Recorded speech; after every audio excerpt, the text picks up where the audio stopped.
Well, howdy. Well, now, ain't that handy? What's that, Pa? Way the road takes a bend in here, runs right by the front door. No, Mr. Clampett, this is your driveway. It goes with the house. Is this thing a highway? Oh, yes, indeed. It was built by John Barrymore, one of our finest actors. Pretty fair stonemason, too.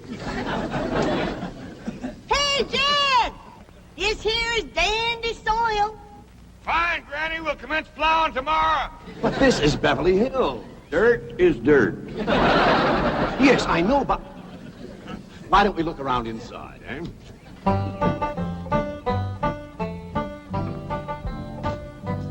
Well, here we are.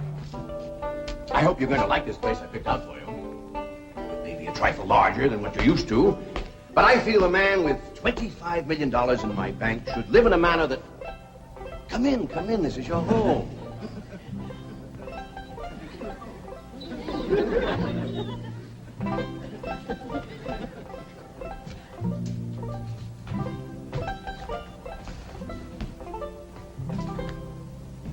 As I say, it may be a bit more than you're used to, but I'm sure you'll be comfortable. Now, my secretary will be over right away to help you with the hiring of servants or whatever problems you may have. She's a very efficient girl, Miss Hathaway. Jed? Jed? Jed? You and Jethro fetching my stove so I can get some victuals to cooking? Oh, you have a beautiful stove. Thank you. Fetch it in, Jed. You scare up some wood, Elly. No, I mean you have a stove already installed in the kitchen. Where's that? I'll show you. Excuse us. Elly, you go with Granny. She'll still need you to fetch some wood. Sure, Pa. Uncle Jed, guess what? There's a whole nother house up here. Jethro, come down from there. Like as not that belonged to somebody else. This is your kitchen. Oh, and here's the stove. The last word in food preparation. And speaking of food, you'll find everything you could possibly want stored right in here. Eh? Huh? Well, I'll leave you ladies to your culinary delights. Au revoir. Bon appetit. Talks gibberish. You seem to set a great deal of store in this here stove, Granny. Well, we'll see. Elly, you run out and fetch some wood. I'll get a fire to going in here and we'll see. Jethro, I hope it's all right for you to be missing school. Oh, sure, Uncle Jed. They ain't straight in the 5th grade. You're in the 5th grade already? Starting this year. Don't seem like no time at all since I went with your ma to get you started in the 1st grade. You was 6 years old. No bigger than that. We drove clean over to Oxford so you could go to the same school your pa went to. You wouldn't know that town today, Uncle Jed. Oxford? Yes, sir. Well, that town has growed and spread out and built up and just kept getting bigger and bigger. Why, today, why, I bet you there must be at least 3 or 4 dozen people living there. A place like that's all right to visit, but I wouldn't want to live there. Do you have any assistance? No, thank you, Mr. Drysdale. We were just talking about Jethro here getting back to school. Oh, well, we have some excellent educational facilities out here, Mr. Clampett. Where do you go to school, Jethro? Oxford. Yeah, you see, Jethro's ma, that's my cousin Pearl. She married an Oxford man, so naturally Jethro, he goes to school there, too. I'm the champion crawdad eater. At Oxford? Jethro put away 3 buckets of crawdads. 4. And he's learned to cipher and everything. Cipher some for Mr. Drysdale. 1 and 1's 2. 2 and 2's 4. 4 and 4's 8. I have to take off my shoes to get any further than that. Never mind. I'm sure we're thinking of 2 different Oxfords. You see, there's one that's very, very famous and very old. That's where Jethro goes to school. Been there since pioneer days. That's how come it got its name.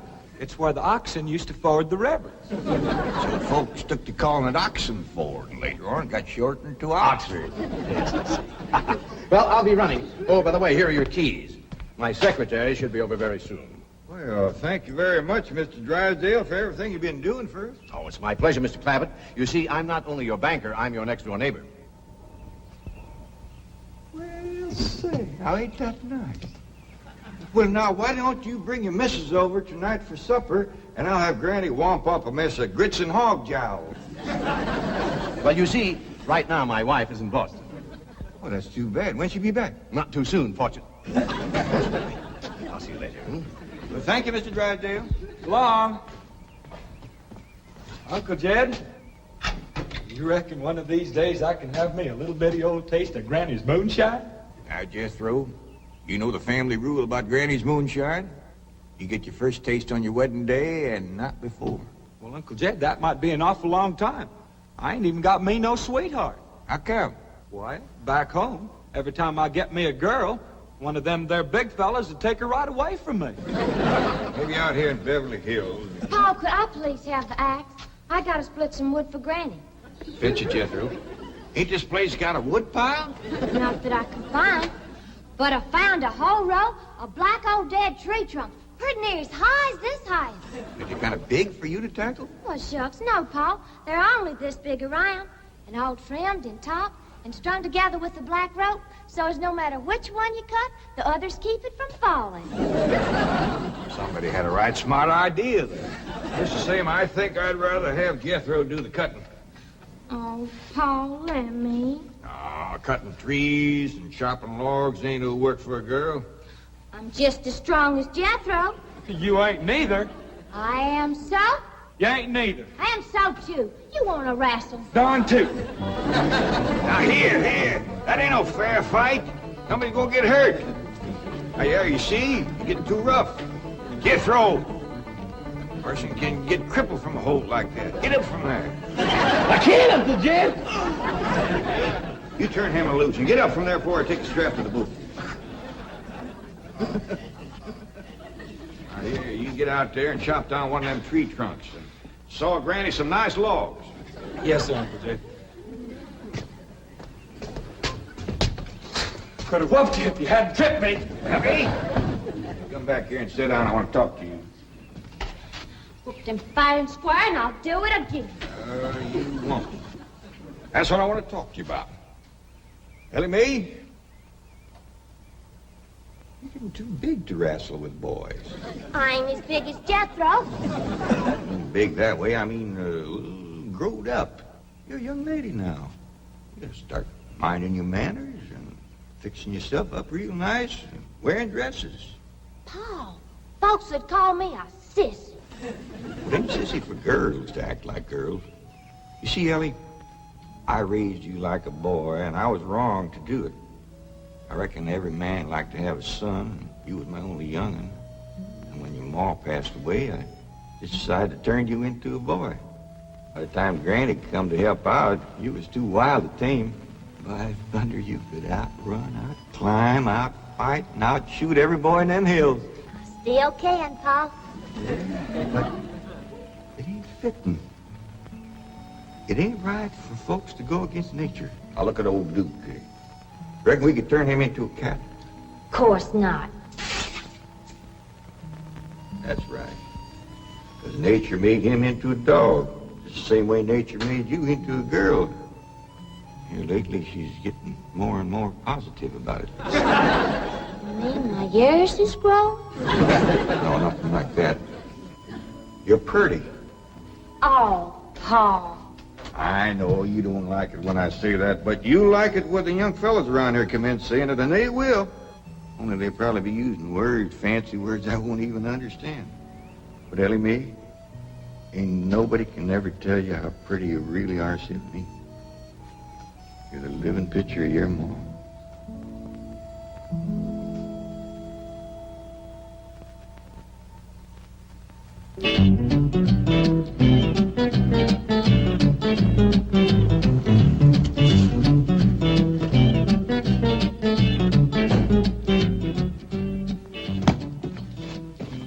You still here? I thought you were going up to the Clampett estate. I didn't think it prudent for us both to be absent simultaneously. In the event of crises... The only crises you have to worry about right now is keeping Mr. J.D. Clampett happy. Now get up there. Tell me, how did you like the flamingos? What flamingos? I thought pink flamingos around the swimming pool would add a rather elegant touch. Mr. Clampett is not a man educated to elegance. That will take time. Right now, there are more pressing problems. Of course, getting settled, the servant problem. Well, whatever they are, just get up there and solve them. Now, J.D. Clampett is this bank's largest depositor, and I'm making his satisfaction your responsibility. I accept the mantle of responsibility with which you have cloaked my shoulders, and I shall so conduct myself that if this great financial institution shall last 1,000 years, people will still say, this was their finest hour. Handy wood, all right. Got a lot of pitch and tar in it. Ought to burn real good. Yeah. That flimsy grate holds up. Granny, this is top of that tree trunk. You want I should split it up too? No, just leave it outside. Yes, sir. This place ain't even got a wood box. Yeah, folks don't need much wood out here. Remember what Pearl said? It don't get cold. Yeah, I remember. It might not get cold in the day, but it sure freezes solid at night. How you know? I'll show you how I know. Every bit of food in this here storage bin is froze harder than a rock. Yes. Look.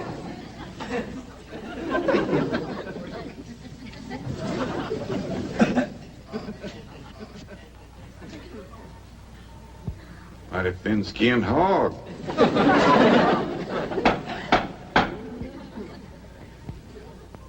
But I'll be doggone. Take me 2 days to thaw out that ham before I can ever cook it.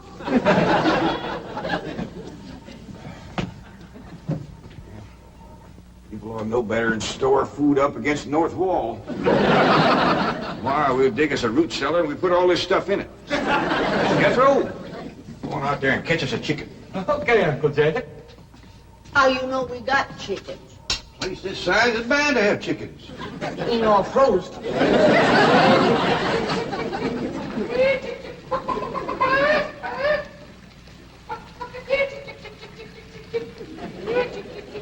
Chick, chick, chick, chick, chick, chick, chick.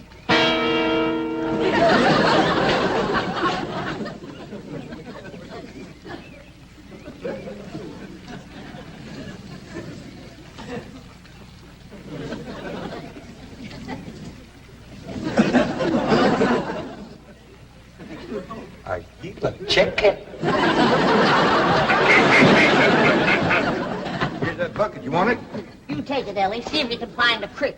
I gotta have some water. No pump on this place? It ain't even got a well. Uncle Jed, Uncle Jed. Yeah, boy, did you find a chicken? I found something. I ain't sure if it's a chicken, a goose, a duck, or what. Where is it? I couldn't catch it.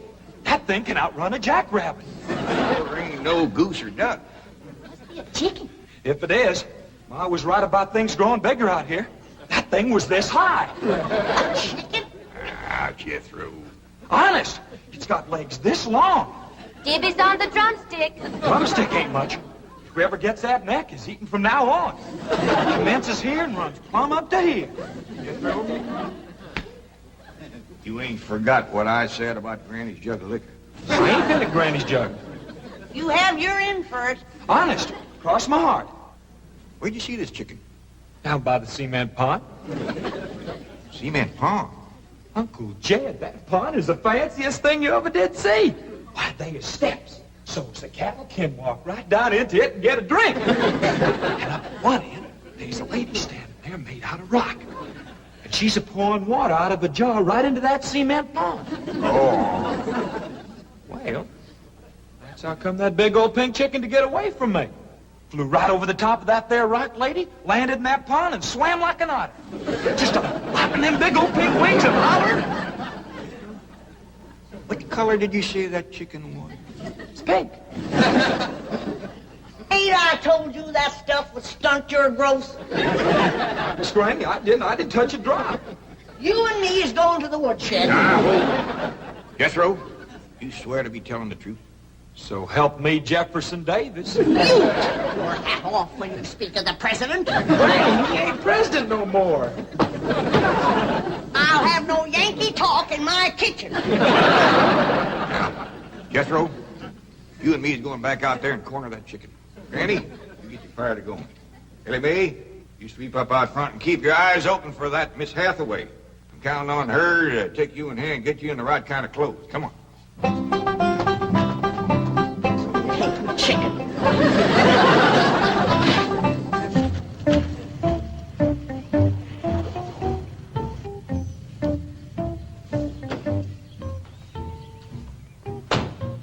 You there, young man?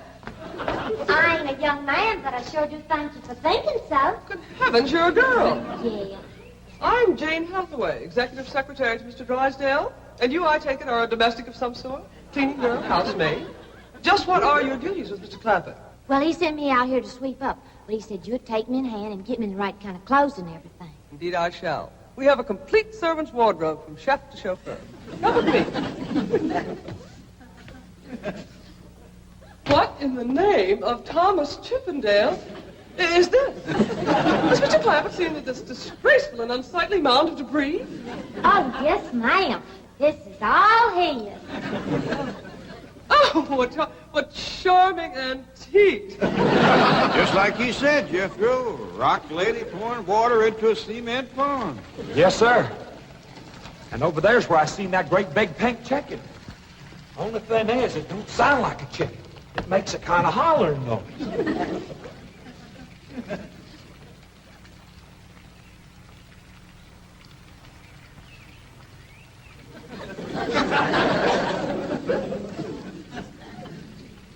Reckon you'd make a hollering noise, too, if you was to lay egg like that. Man, oh, man. That's what I call an egg. And you won't have to worry about food now. Wait till she cooks this.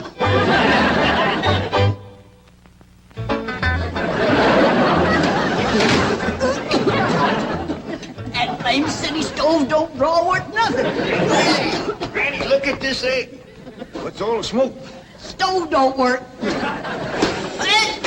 Probably just a stuffed-up flue. Ain't got a flue, ain't even got a stovepipe. Well, I'll get the shovel and a hoe and rake it out of there. You keep this egg.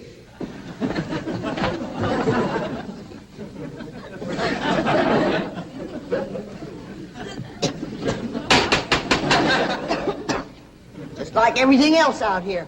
Froze solid.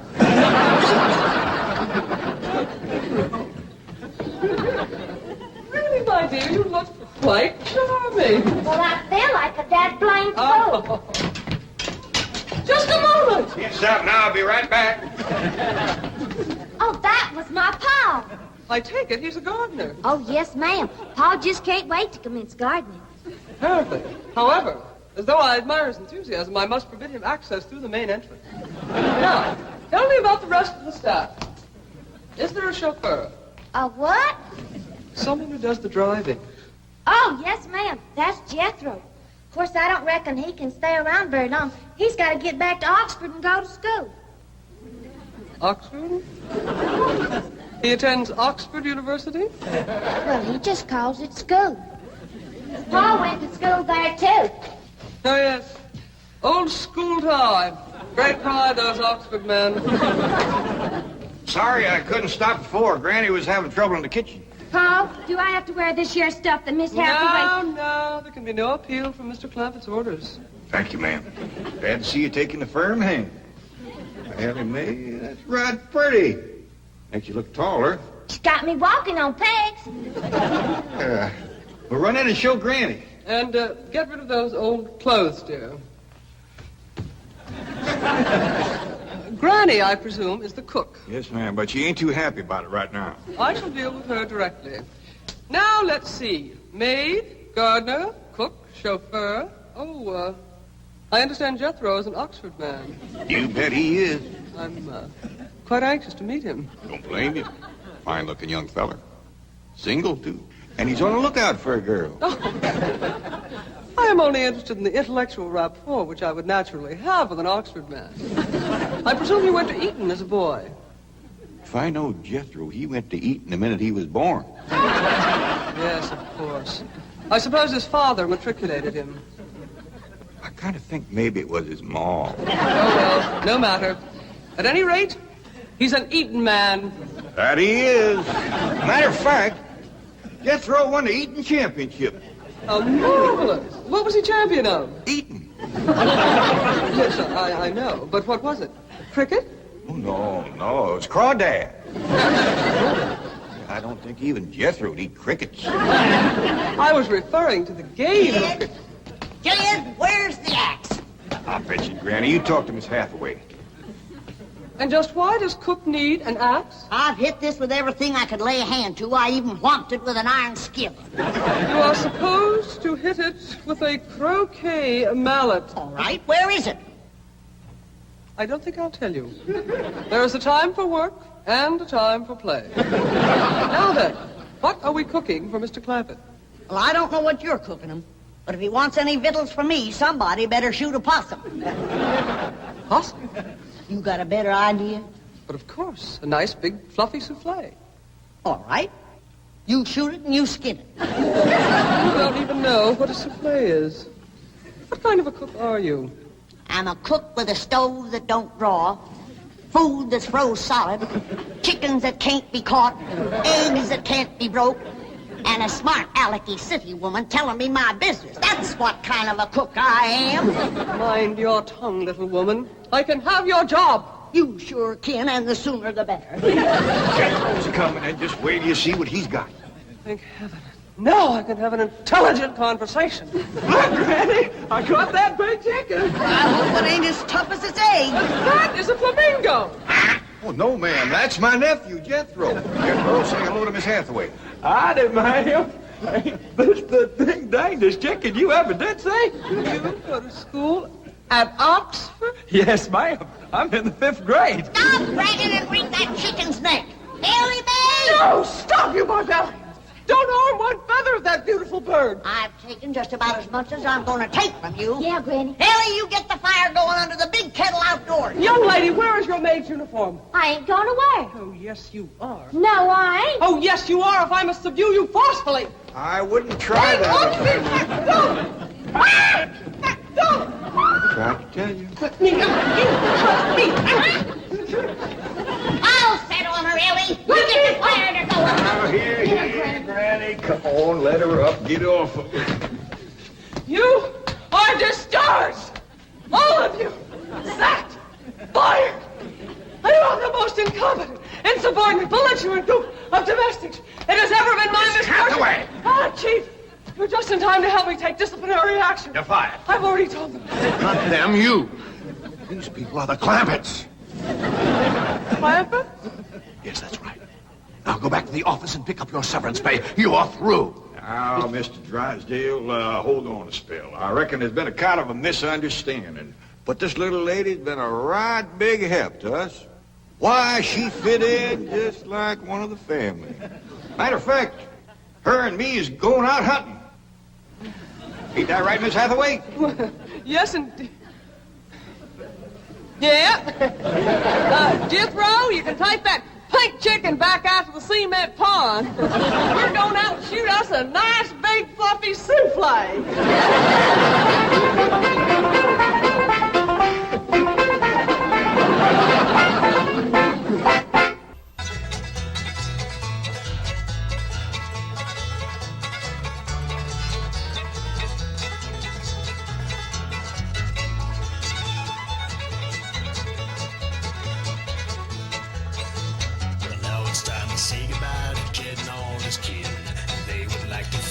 For kindly dropping in. You're all invited back next week to this locality to have a heaping helping of their hospitality. Hillbilly, that is. Set a spell. Take your shoes off. Y'all come back